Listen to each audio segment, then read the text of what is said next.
السلام عليكم ورحمة الله وبركاته. يلا بينا نبدأ في أول امتحان من كتاب أفوكادرو، كيمياء ثانوية عامة 2026، المراجعة النهائية. أول سؤال كده بيقولك أي أزواج أي أزواج الكاتيونات التالية يمكن فصل أحدهما عن الآخر في محلول مائي يحتوي على خليط منهما باستخدام محلول كبريتات الصوديوم. كبريتات الصوديوم اللي هي ال Na2SO2 SO4. تمام.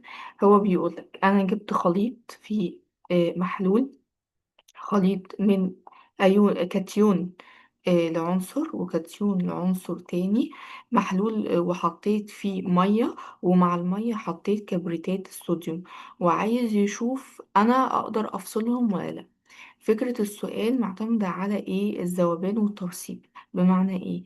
ان هو اي كاتيون من الموجود في الاختيارات يقدر يعمل راسب مع كبريتات الصوديوم. بمعنى ايه؟ طبعا انت عندك الكاتيون هيتفاعل مع مين؟ هيتفاعل، الكاتيون ده موجب، هيتفاعل مع الانيون اللي هو ايه؟ النيجاتيف، اللي هو السالب.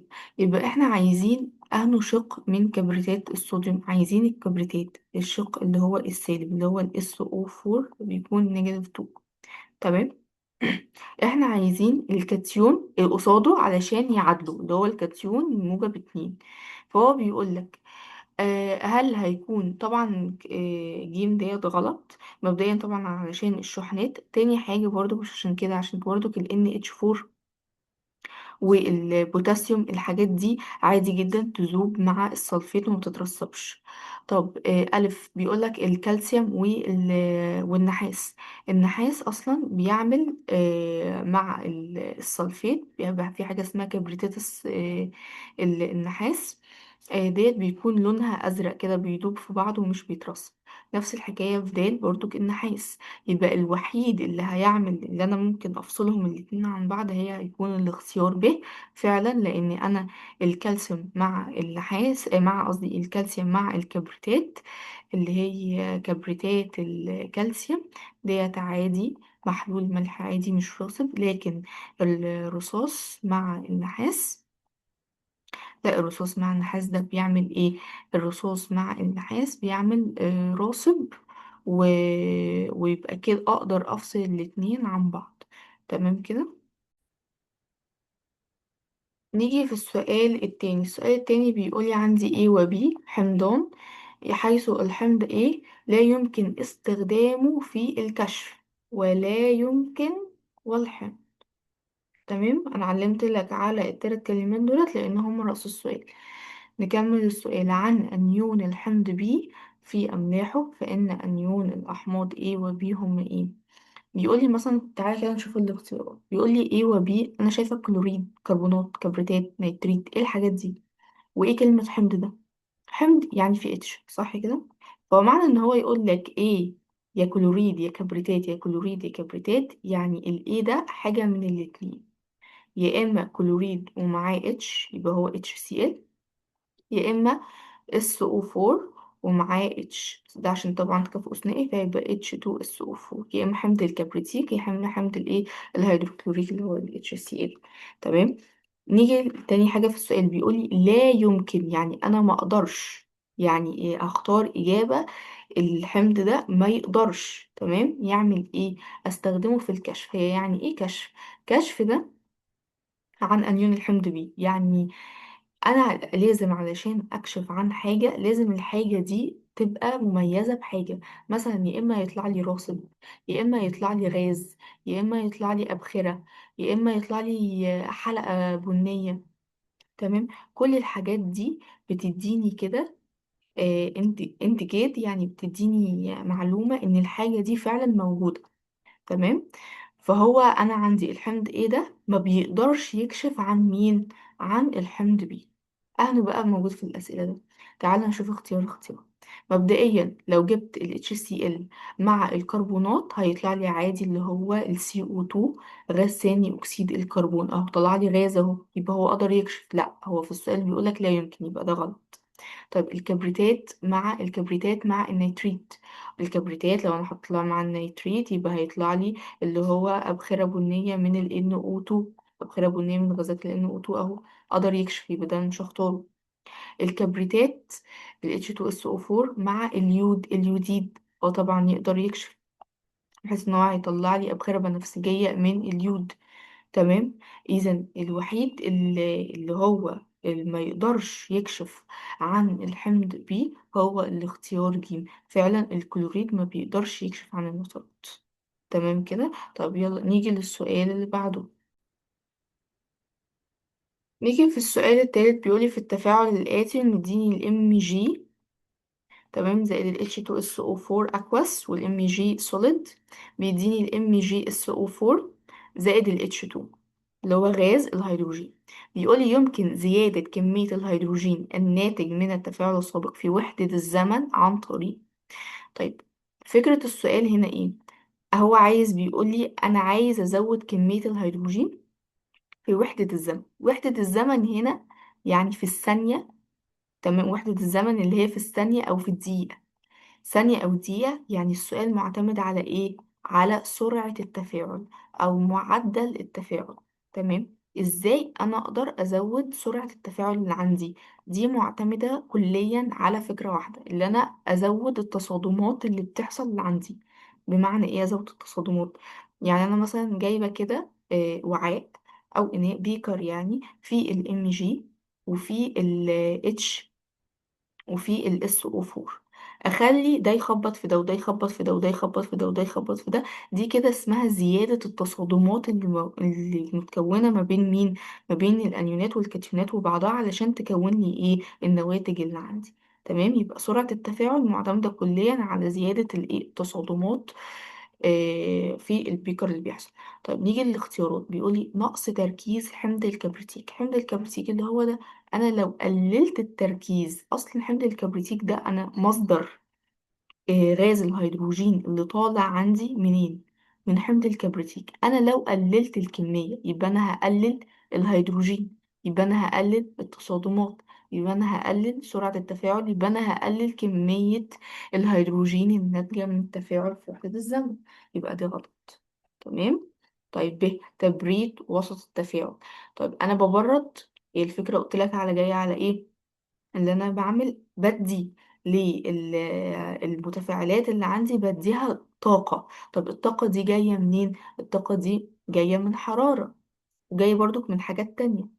بس انا مفروض ان انا اسخن. كل لما اسخن، كل لما ادي للمتفاعلات اللي عندي طاقة، كل لما اخليها تخبط في بعضها اكتر وتعمل تصادمات، كل لما انا ازود سرعة التفاعل وبالتالي بزود كمية الهيدروجين اللي طالعة. فالتبريد مش هو ده الحل، يبقى دي غلط.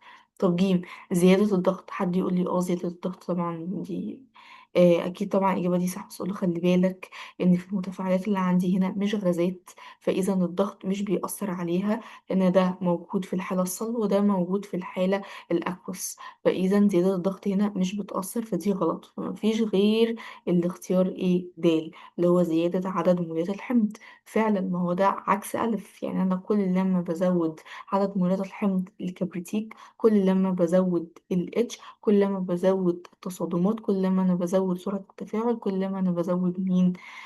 كمية الهيدروجين اللي طالع عندي في وحدة الزمن. تمام. نيجي للسؤال اللي بعده. نيجي في السؤال الرابع، مديني تفاعل اللي هو x2 في الصورة الغازية زائد 2y2 زائد بيديني قصدي في برضه في الصورة الغازية بيديني 2xy2 في الصورة الغازية زائد ايه حرارة. أول ما تشوف حرارة في النواتج على طول يبقى طبيعة التفاعل اللي عندك تفاعل ماله طارد للحرارة. ليه؟ لأنه هو بيطلع لي الحرارة في النواتج. تمام. فهو بيقول لي أي العوامل الآتية تؤدي إلى إزاحة التفاعل في الاتجاه العكسي. والله يعني إيه أصلا تفاعل في الاتجاه العكسي؟ يعني أنا عايزة إن السهم بتاعي يكون رايح ناحية المتفاعلات، مش ناحية الإيه النواتج.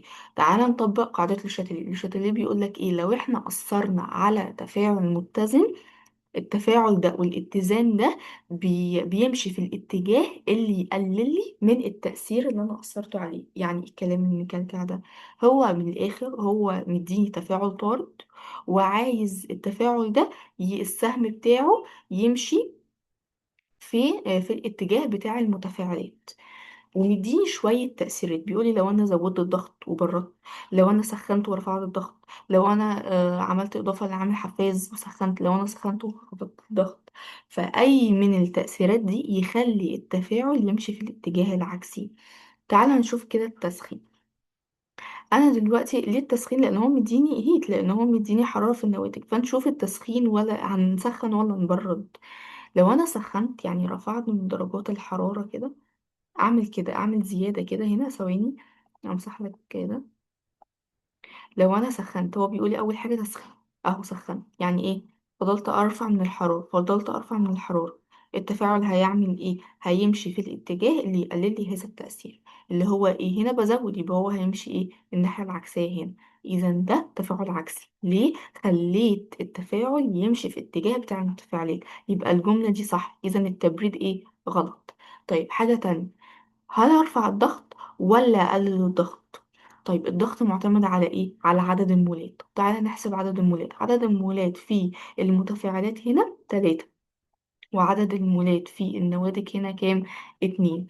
طيب انا لو زودت الضغط، يبقى التفاعل بتاعي هيمشي في الاتجاه اللي ايه؟ اقل عدد مولات. تمام. ده في حالة ايه؟ احفظ معايا كده، في حالة اللي هو رفع الضغط. تمام. رفع الضغط بيقابله ايه؟ بيقابله اقل عدد مولات، اذا هيمشي في الاتجاه اللي هو الاتنين، اللي هو النواتج. يبقى كده التفاعل طردي. يبقى انا مش عايزه رفع الضغط، انا عايزه ايه؟ خفض الضغط مع التسخين. ليه؟ احنا خلاص قلنا التسخين لو انا سخنت في التفاعل الطردي هيمشي في الاتجاه العكسي.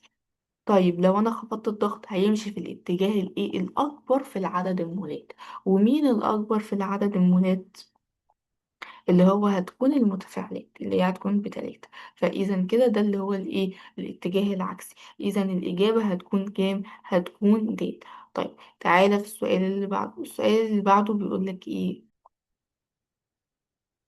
نيجي في السؤال الخامس، بيقولي في الاتزان التالي ومديني اللي هو كبريتات النحاس. مديني كبريتات النحاس، وبتقولي كبريتات النحاس دي بتعمل لي اتزان مع اللي هو الكالسيوم -2، ومع المين السلفيت -2. طبعا كبريتات النحاس دي مش راصد، لا دي مادة شحيحة الذوبان في المية. أي مادة شحيحة الذوبان في المية بتعمل لي اتزان. يعني ايه بتعمل لي اتزان؟ يعني في جزء منها بيفضل راصب زي ما هو، وفي جزء منها بيتفكك في المية وبيتحول لي للي عندي مثلا اللي هو الكالسيوم ومين والسلفيت. تمام كده. طيب دي فكرة السؤال. فكرة السؤال قايمة على ايه؟ على الاتزان اهي. دي اول حاجة في الاتزان اهو التالي. فبيقول لي اي الاختيارات التالية يعبر عن المركبين الذين عند اضافة محلول اي منهما تقلل الذوبانية كبريتات الكالسيوم. يبقى فكرة السؤال حاجتين: اتزان، وان انا ايه؟ اقلل ذوبانية. عارفين يعني ايه اقلل ذوبانية؟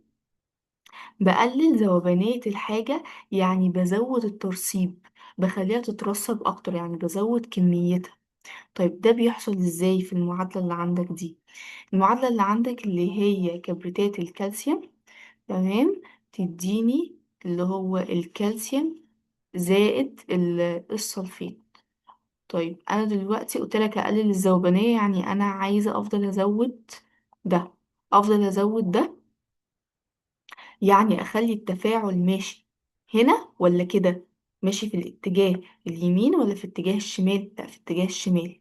كل ما اخلي التفاعل يمشي في اتجاه الشمال، اللي هو يعني اسمه التفاعل العكسي، كل ما انا افضل ازود في كمية مين؟ الكالسيوم،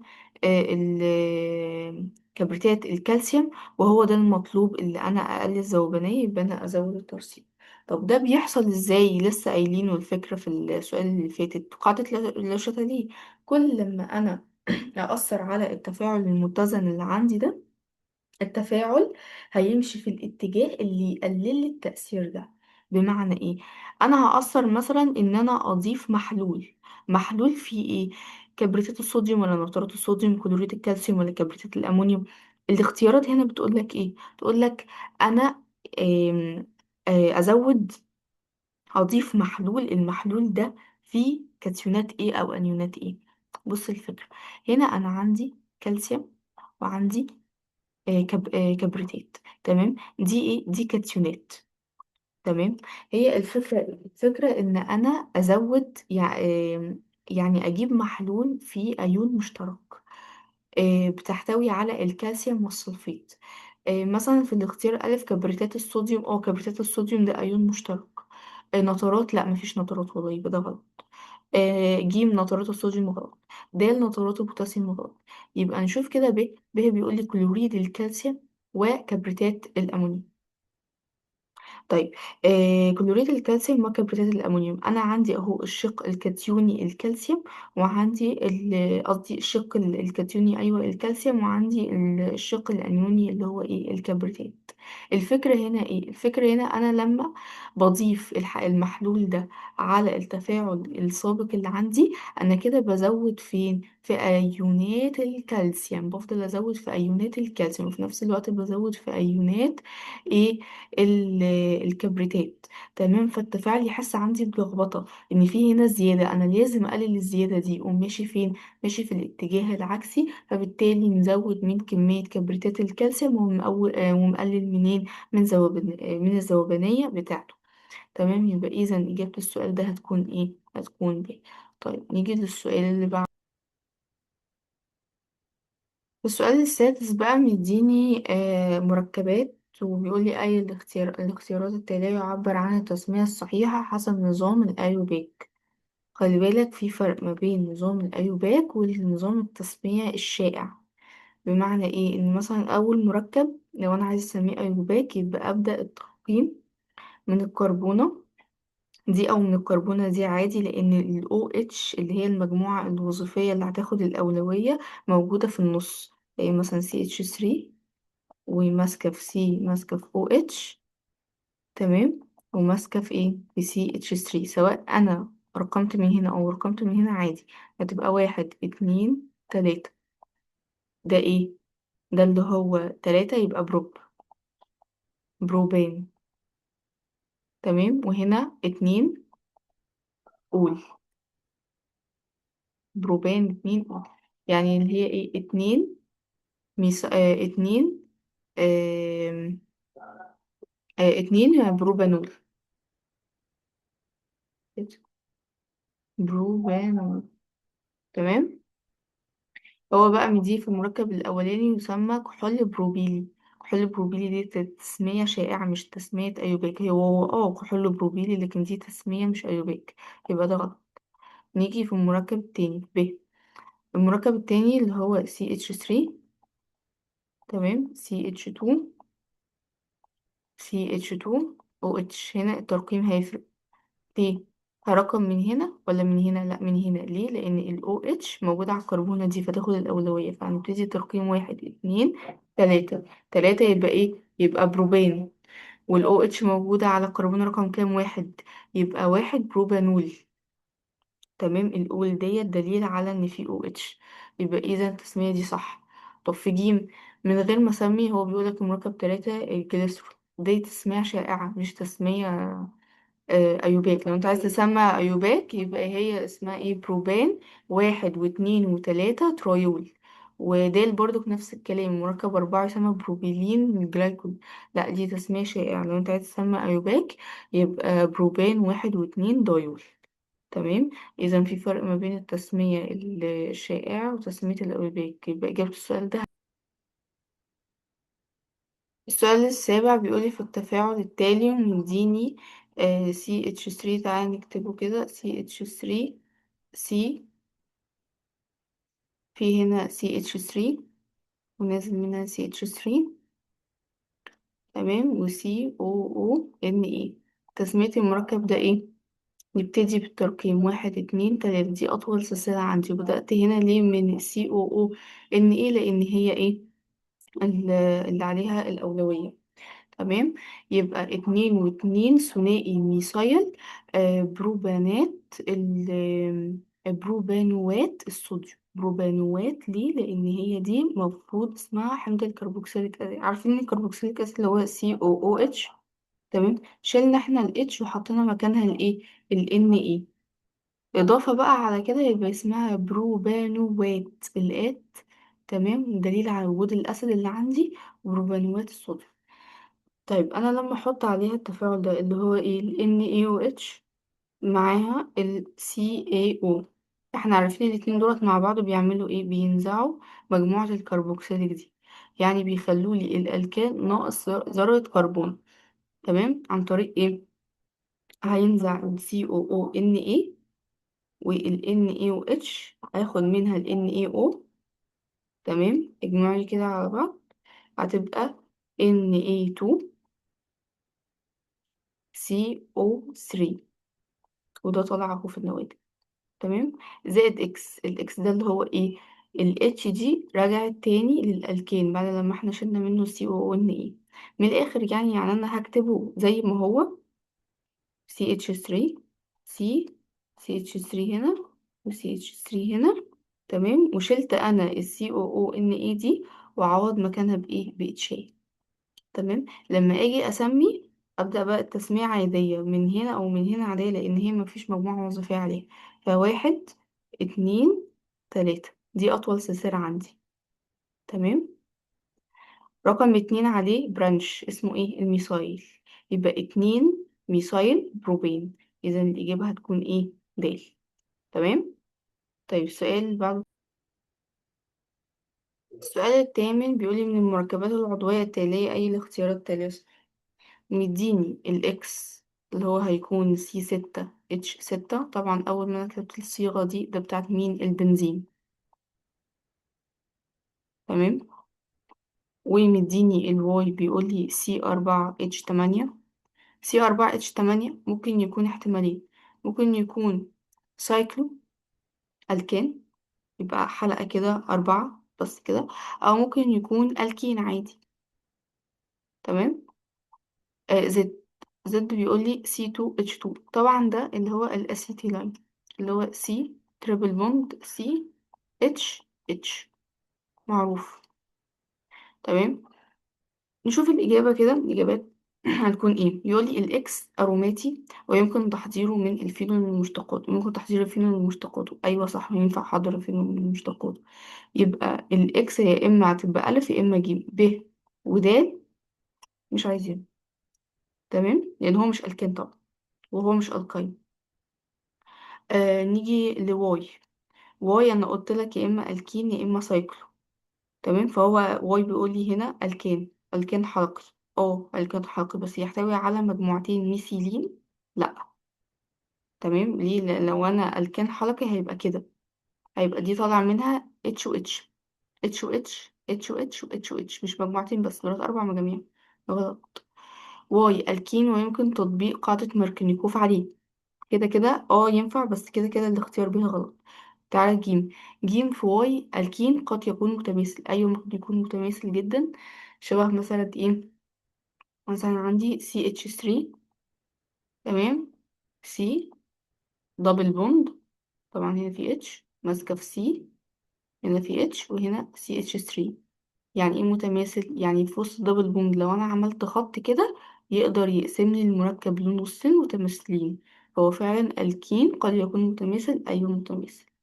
تمام، يبقى إذا الإجابة، أنا قلت لك في ألف خلاص استبعدتها بسبب الألكان ده، يبقى إذا الإجابة هتكون إيه، هتكون جيم. ولو نكملها زد الكاين يحضر منه الإكس، أيوة. لو أنا استخدمت 3 مولات من الجزيء ده ممكن أحضر منه عادي جدا البنزين. تمام، يبقى إذا إجابة السؤال ده هتكون إيه.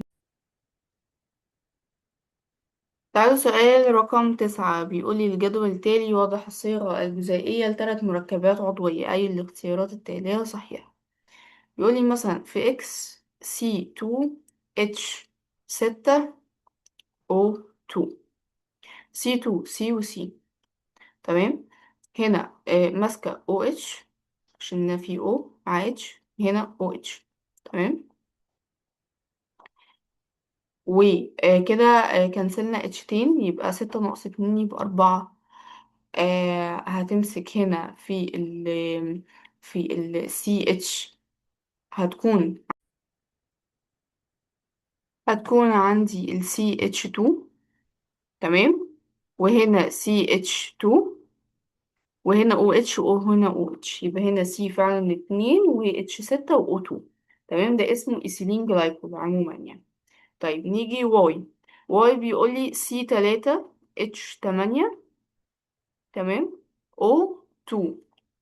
سي وماسكة في سي وماسكة في سي، تمام. سي اتش 2 ماسكة في او اتش، وسي اتش ماسكة في او اتش، وسي اتش 2 ماسكة في او اتش. لو عدينا واحد اتنين تلاتة أربعة خمسة ستة سبعة تمانية، فعلا اتش تمانية.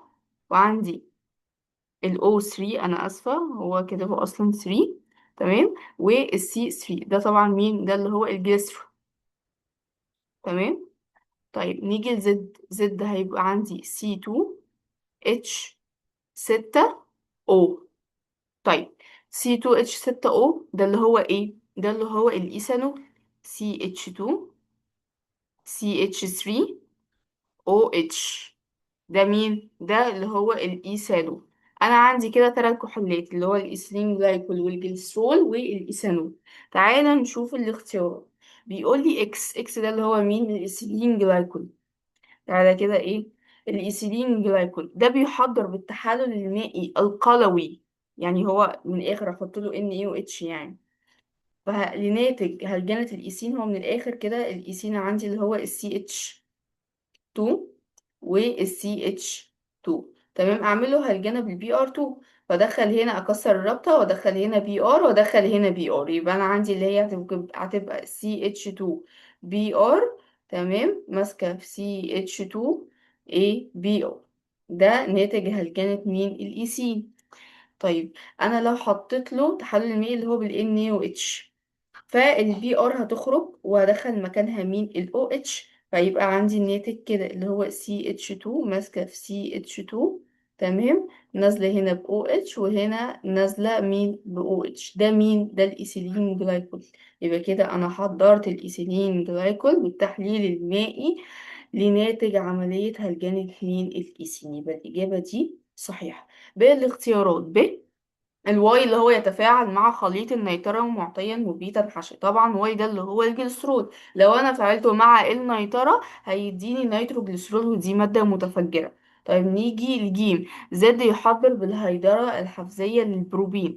البروبين اللي انا عندي هيبقى CH3 ماسكة في CH اللي هي ماسكة في دبل بوند CH2، تمام. انا هحط له ميه هيدرة، يعني انا احط ايه؟ ميه اللي هي ال H وال OH، فال OH تكسر كده الرابطة، وال OH تدخل على ايه؟ الكربونة التانية، فيبقى عندي اتنين بروبانول، مش هيبقى عندي اللي هو الايثانول. فاذا دي غلط ودي غلط. وده اللي بيقول لي اكس هو حمض اصلا يستخدم في صناعة الحرير.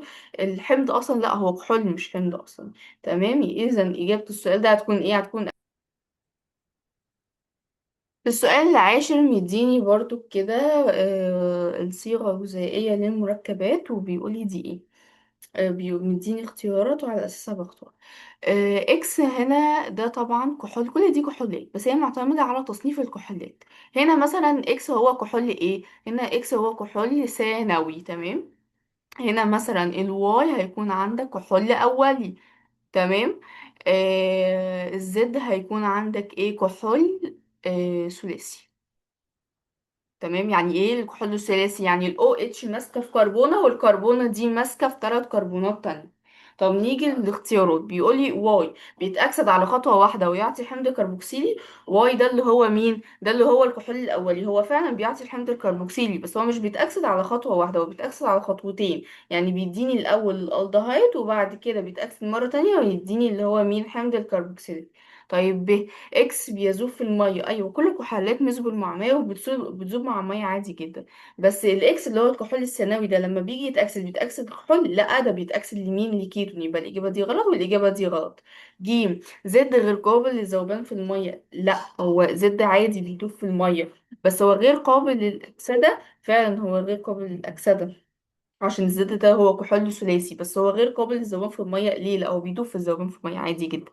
طيب يبقى الإجابة الصحيحة هي ايه؟ هتبقى د، إن واي بيتأكسد إلى الحمض ودرجة غليانه بتكون أقل من الحمض الناتج. فعلا واي هو واي لما بيتأكسد للكحول الأولي على طول بيتأكسد لإيه؟ للسي او او اتش. ودرجة غليان درجة غليانه دايما بتكون أقل من الحمض الناتج. ليه؟ لأن درجة غليان الكحولات دايما بتكون أقل من درجة غليان مين؟ الأحماض. ليه؟ لأن الأحماض بتعمل ربطتين هيدروجينيتين، لكن الكحول بيكتفي بربطة هيدروجينية واحدة. فلما باجي أكسر بالنسبة للحمض بحتاج طاقة أعلى، فدرجة الغليان بتكون أعلى من مين؟ من